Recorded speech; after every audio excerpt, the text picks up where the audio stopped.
Merci, monsieur le député. La parole est à monsieur Nicolas Dupont-Aignan.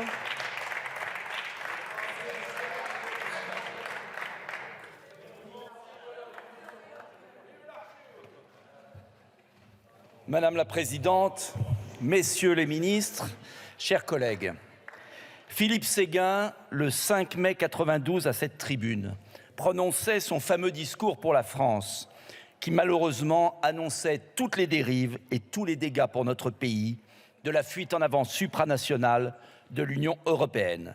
Il indiquait notamment, et c'est le cœur du sujet qui nous occupe aujourd'hui, depuis que la règle de la majorité s'applique de plus en plus largement dans les prises de décision du Conseil européen et que les jurisprudences convergentes de la Cour de cassation et du Conseil d'État admettent que les traités, le droit communautaire qui en est dérivé, bénéficient d'une primauté absolue sur nos lois nationales, le gouvernement, dès lors qu'il est mis en minorité au Conseil européen, n'a plus son mot à dire pour infléchir les règles communautaires jugées inacceptables pour la France.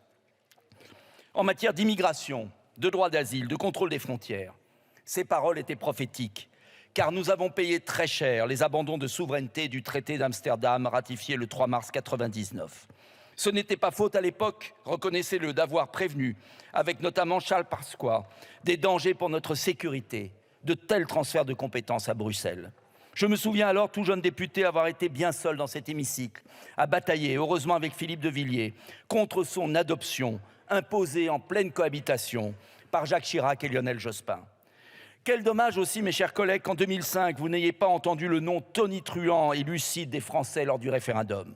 Quel gâchis d'avoir ratifié Lisbonne ici même en 2008, sans comprendre qu'en privant la France du droit de veto dans la plupart des domaines de l'action publique, les signataires des traités européens successifs nourrissaient l'impuissance des gouvernements et alimentaient la colère de nos concitoyens.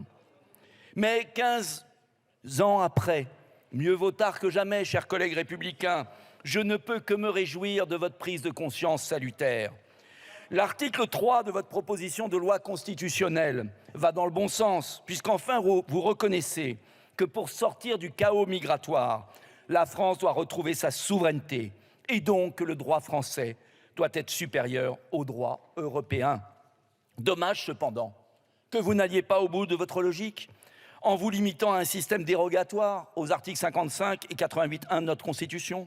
Car ce qui vaut pour l'immigration vaut tout autant pour notre industrie, notre énergie, nos services publics. J'espère que le premier pas que vous faites vers le rétablissement de notre souveraineté en appellera beaucoup d'autres.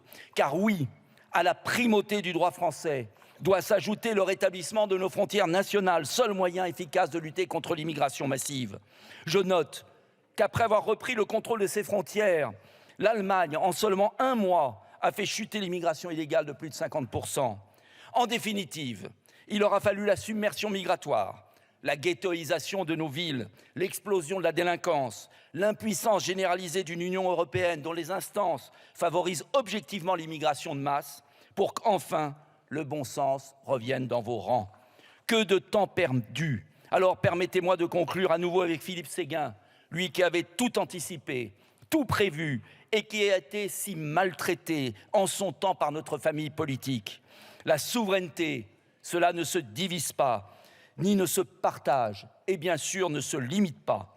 Oui, le temps est venu, mes chers collègues, de mettre fin au règne de l'impuissance publique en matière migratoire.